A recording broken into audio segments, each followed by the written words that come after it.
Welcome back. It's great to have you with us. Secretary of State Marco Rubio was wrapping up his first trip to the Middle East. There he met with top Russian officials, doing so in Saudi Arabia, to discuss the conversation about ending the war in Ukraine. Not formal peace talks, but trying to set that process in motion. Here is some of what the Secretary of State had to say after the meeting. I came away today convinced that they are willing to begin to engage in a serious process to determine how and how quickly and through what mechanism can an end be brought to this war. Ukraine's President Zelenskyy has noted that he's been left out of the process and cannot and will not accept any outcome from these talks that doesn't involve him. And Zelenskyy, notably, has postponed his trip to Saudi Arabia. That was scheduled to occur tomorrow. Ravi Agrawal joins me now. He's the editor-in-chief of Foreign Policy magazine. Ravi, always good to see you. So I don't know if did you have a chance to hear any of President Trump's remarks this afternoon at Mar-a-Lago? I have not known yet. Yes. Tell me about it. So when asked about the disappointment the Ukrainians feel being left out of this, he said, why are they disappointed? They should have ended this 3 years ago. That's a rough summary of what the president said, faulting the Ukrainians for not ending this war either sooner or talking about the barbarism committed in Ukraine, but not in any way, shape, or form indicating that there was an aggressor in this war. And, well, I'm told by the control room quite happily, Ravi, that we have a soundbite that sort of indicates what the president said. So let's listen to that so you can take a look. Right. Today I heard, oh, well, we weren't invited. Well, you've been there for 3 years. You should have ended it 3 years. You should have never started it. You could have made a deal. I could have made a deal for Ukraine that would have given them almost all of the land, everything, almost all of the land, and no people would have been killed, and no city would have been demolished, and not one dome would have been knocked down. But they chose not to do it that way. They chose, Ravi, and I think that's the thing that is going to most aggravate Ukrainians and quite possibly alarm European heads of state. It really will. And thank you for catching me up there. There's a lot of news these days. Look, this is exactly what Kyiv does not want to hear. This is exactly, frankly, what Vladimir Putin would have said, that none of this needed to happen, when in fact it happened because he wanted it to happen. And of course, Ukraine has gone through so much in the past 3 years for no fault of their own in this case. And in fact, they've put up a valiant defense that no one expected them to. And in many ways, Europe has risen to the occasion and helped them as well. So as it stands, European leaders and, of course, President Zelenskyy of Ukraine are just really confused and upset that, President Trump spoke with President Putin without including them, without involving them.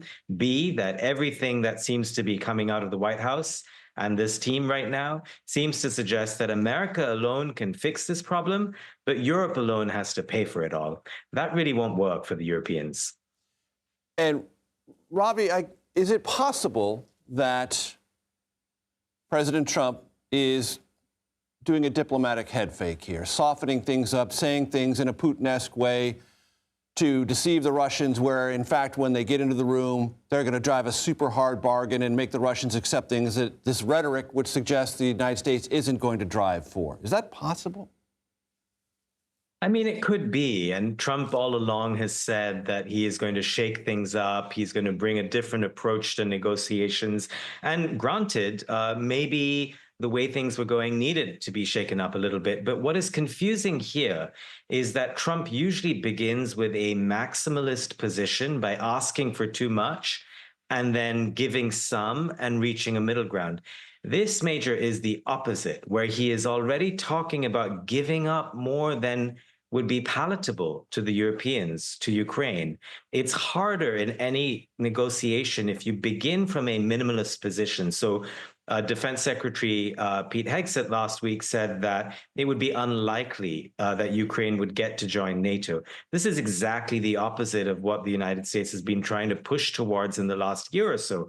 So when you give up a little bit of negotiating firepower in the beginning, it's much harder to get it back at the end. So, your point of whether this is head fakery and jujitsu that could work out well in the end, maybe, but very, very strange. And Ravi, you were at the Munich Security Conference, and for our audience's benefit, let people know what the reaction there was and what the new contours of conversation are going on in Europe about the relationship with the United States and maybe fortifying Europe for Europe itself and making different choices?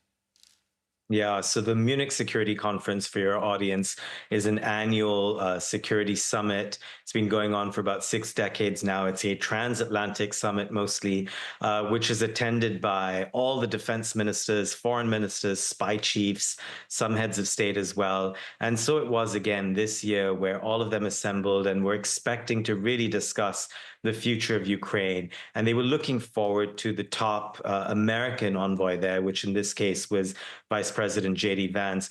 He really shocked everyone when he didn't talk about foreign policy at all. And instead, he talked about how Europe actually had a problem from within. So not Russia, not China, but that its problem was that it didn't have enough free speech, or that it wasn't democratic enough, which really, I think, for the European leaders and the audience smacked of hypocrisy. They were very upset. And, you know, to be very candid, immediately after the speech, many of them were saying that this was, you know, in a sense, the last straw.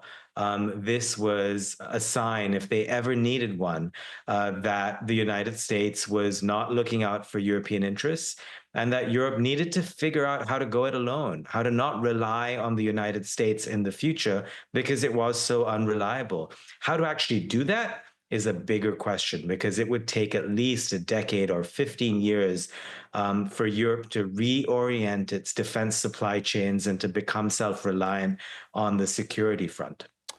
Editor of Foreign Policy Magazine, Ravi Agrawal, thank you very much, as always, sir.